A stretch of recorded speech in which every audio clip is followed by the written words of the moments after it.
Hey guys, wanted to go ahead and do a review of it's called the Maono PM320s, which requires an audio interface. Okay, this is how it looks like. And that's me tapping on the top of it. Okay, so I'm gonna let you know what I think about this microphone and go from there. So I actually think it sounds pretty good if you have a treated space. But I'm going to go over what they give you in the microphone and go from there. So this is XLR. It will require an audio interface. So yeah, it requires phantom power. So this is $55. What they give you is a few things. They give you an XLR cable. Okay, usually these go about $8, right? Or $8 to $10. So that's pretty good.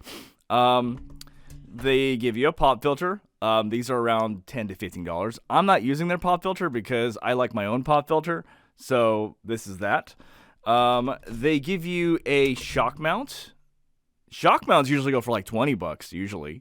So they give you this. I'm using my own shock mount though. I don't know if that's cheating or not, but I don't know. Oh shit, I think I might have clipped out my audio there. But anyway, and they also give you a boom pole thing. That you can use for streaming. These things are usually like $20, right? So, and of course they give you the microphone, right? And all of the audio here is completely raw audio. I'm not going to change anything. This is exactly how it sounds. Yeah.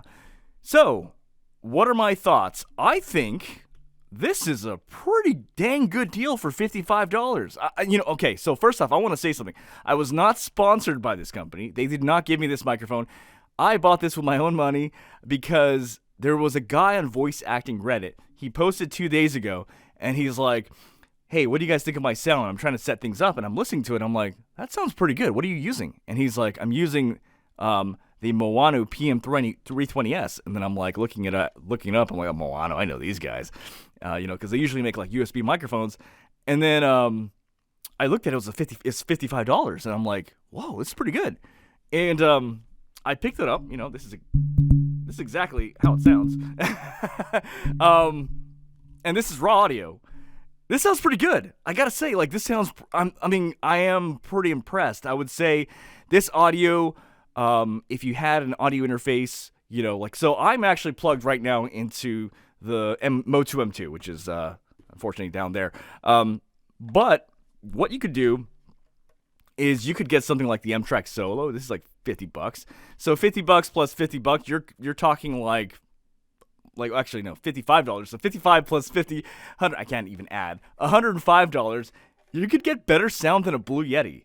Unfortunately, I don't have my Blue Yeti with me right now at the moment, but I know for a fact this does sound better than a Blue Yeti. And a Blue Yeti would cost you about $130. And most voice actors will tell you that, the Blue Yeti has a stigma. That's not what you use for voice acting. But this microphone and something like an M Audio Solo would sound great. So, I actually think, again, this is all raw audio. This is exactly how it sounds. I think it sounds, okay. I'm going to talk about one thing I don't like about this microphone shortly. Now, what I don't like about this microphone... Actually, well, let me keep going. So, in summation, I think it sounds pretty good. Keep in mind, this is raw audio. I have not done any sort of equalization or anything like that.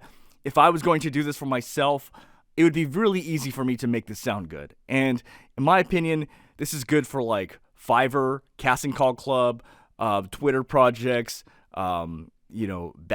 basically any almost most paid voice acting projects. Obviously, this is not at the level like voices.com or Voice123, but let's get real. They're using Neumann TLM 103s and MKH 416s, and this is a $50 microphone. But this, in my opinion, this is better than the newer 7000.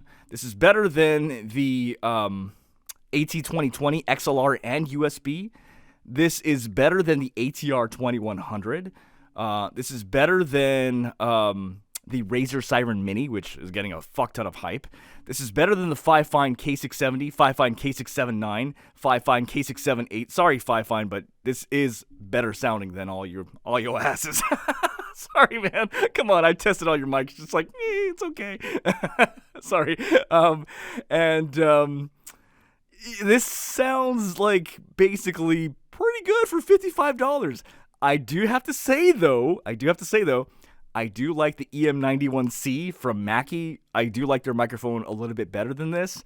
But they ain't giving you all this shit here, man. These guys give you, in the fucking box, they give you a shock mount, they give you an XLR cable, they give you that, they give you the microphone, and they give you a windscreen, which I can't find, but they give you a windscreen, so they hook it up for $55, which I think is a pretty damn good deal. So I think that's good. Okay, enough with the good shit. Let's talk about what I don't like about this, and I think it could be a deal breaker in some areas. For me, it is, but I don't know for like most voice actors. I think it'll be okay. The problem is that now keep in mind I'm using a good shock mount. This is not like a cheap one. The shock mount's kind of useless because it has this hollow sound to it. Like, check it out.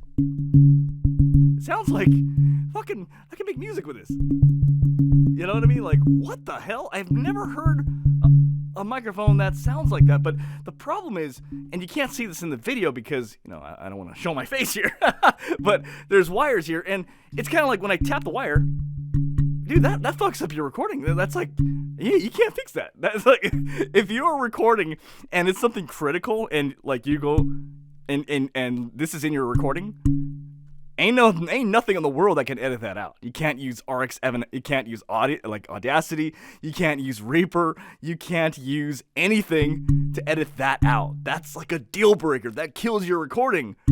So then again, I didn't use this thing here, so maybe this thing would actually fix that.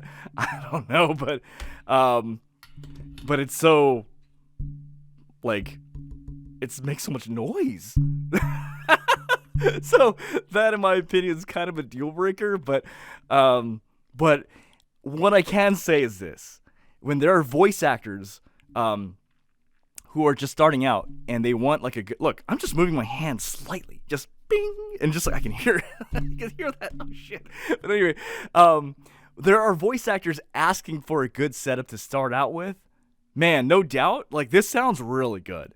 So I would say, get the M-Track Solo, which is like $49, and then you get this, which gives you all this shit here. They give you a pop filter, a windscreen, a shock mount, this and that. And I swear to God, I don't work for this company, and they didn't even give this to me for free. I bought this with my own money for testing purposes, and the audio is good. Like I would say, I mean, this isn't like gonna blow me away. Like holy shit, that sounds great, but this will make the bar. I mean, it's not. I mean, it's definitely damn good for like a $55 microphone. I would say I'd put this on par with like, it's that fine line between like it's better than the $100 AT2020, but like a little bit worse than the AT2035. This is like on par with like the Rode NT1A, but not better than the NT1. This is, you know what though? Rewinding back in history, there was the Neat King B for $99, and that microphone fucking blew out all the microphones. It's too bad it's gone. But anyway, that's where I would rank this microphone. So, for $55, where you can get all this shit here, hey, that's a good deal. So, as of today, if there are any voice actors asking for like, hey, I am considering getting a Blue Yeti, is there another microphone you recommend? And I'd be like, yes, fuck the Blue Yeti. Get this shit. Get the M-Track Solo for $49, okay? And get it while it is $49, because I guarantee you the M-Track Solo will go up in price. And get this microphone here for like $55, and you're going to get good sound that sounds better than a Blue Yeti for less than a Blue Yeti. And you're going to get an XLR cable, which is considered respectable by like voice actors.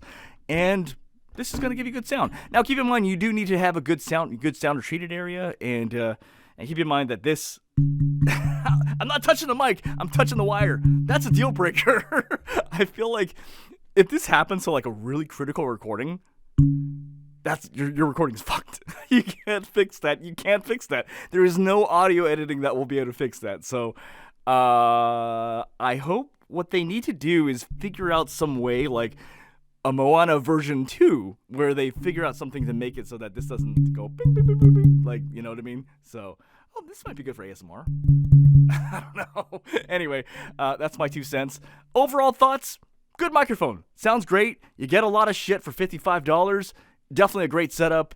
Only thing I don't like is this, which you may think like, oh, that's not that big of a deal, but it kind of is, because like you just get one of those and that'll ruin your entire take. Like you have to do that take all over again. You can't.